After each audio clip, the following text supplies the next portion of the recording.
Bonjour à toutes et à tous. Euh, le premier point que je voulais dire, c'est que euh, les rapports que nous avons, nous les recevons le jour même et on nous demande de parler de ces rapports le jour même alors qu'il y a quelques secondes ou quelques minutes qu'on les a vus. Je pense que nous devons améliorer notre manière de fonctionner. Si nous voulons que les députés donnent du mieux, donnent le meilleur d'eux-mêmes, il faudrait que ces rapports, que nous les recevions bien avant. Surtout qu'ils ont été demandés bien avant et pour traduction, etc. Ça, c'est la première remarque que je voulais donner. La deuxième remarque, c'est le format des rapports. Ces rapports, on va les donner, on va être ici pendant 1000 ans, ces rapports ne nous parleront pas. Pour moi, il faut changer le format de ces rapports qui ne rendent pas compte réellement de la situation de nos pays, de tous nos pays. J'y reviendrai. Féliciter la Guinée et le Libéria. Mais je suis préoccupé par des choses. On parle d'au moins 47 morts entre le coup d'État de septembre 2021 et maintenant. 47 morts. Ah, j'aimerais pas que ça arrive dans mon pays. J'aimerais pas que ça arrive dans un autre pays. Et donc, ça doit nous préoccuper.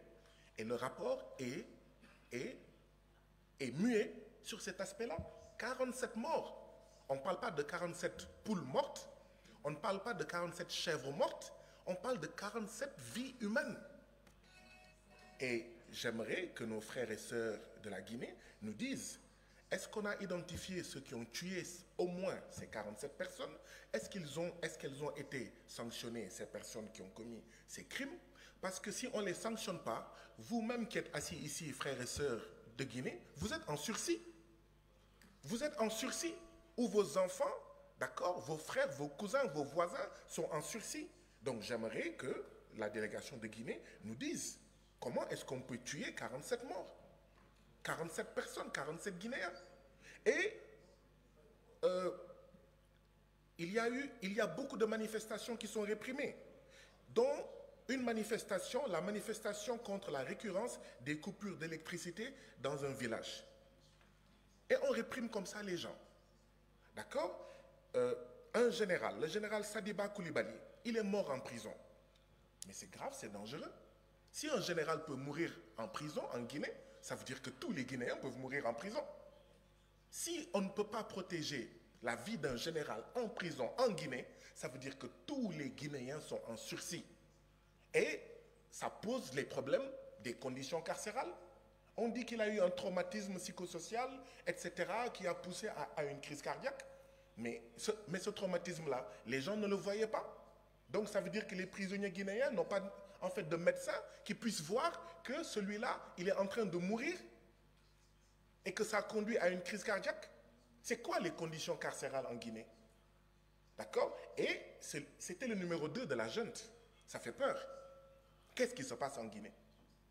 Et quand est-ce qu'aura lieu les élections en Guinée?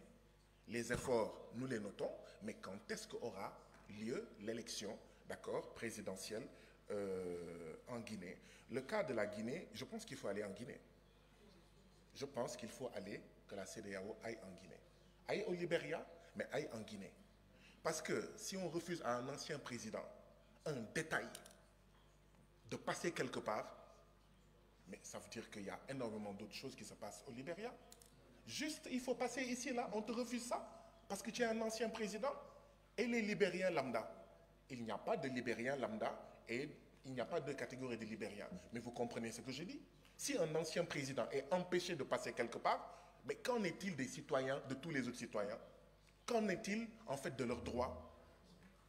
Je pense qu'il faut aller au Libéria. Et je suis d'accord, il parle d'influence communiste.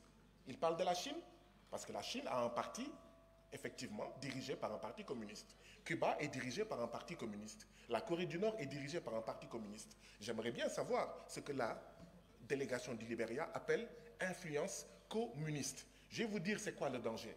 Le danger, c'est que le Libéria, comme tous nos pays, avoue dans son rapport qu'il n'a pas les moyens de donner à manger au peuple libérien. Comme tous nos pays, hein, y compris le mien. Il est en train de dire la guerre en Ukraine, le Hamas, Israël, etc.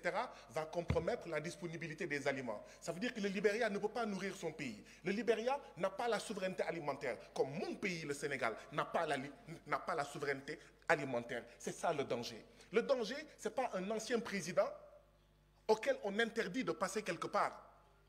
Oui, paix, sécurité, mais souveraineté. S'il n'y a pas de souveraineté, il ne peut pas y avoir de paix. S'il n'y a pas de justice, il ne peut pas y avoir de paix. L'Église d'ailleurs a des commissions qu'on appelle justice et paix. Justice et paix. Sans justice, pas de paix.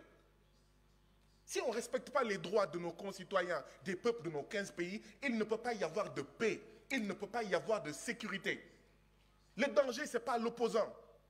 Le danger, l'ennemi, le démon, ce n'est pas l'ancien président. C'est notre capacité, notre incapacité à donner à manger, donner la santé à nos populations. Vous parlez de quelle fistule, chers frères et sœurs du Libéria? Parce qu'il y a plusieurs types de fistules.